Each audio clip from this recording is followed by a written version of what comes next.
Hi guys, we are here in Indonesia with my friends. We're having breakfast here. Yeah.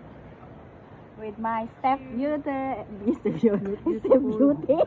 My step beautiful stepdaughter. We are having breakfast here. This is our breakfast. It's a floating breakfast. Floating breakfast. Wow, I've never did it before.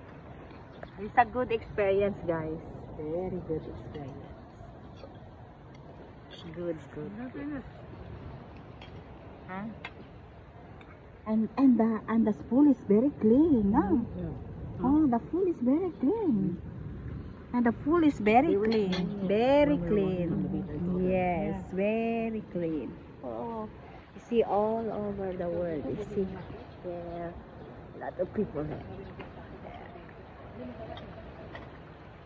What? I like the nasi goreng. Bye guys.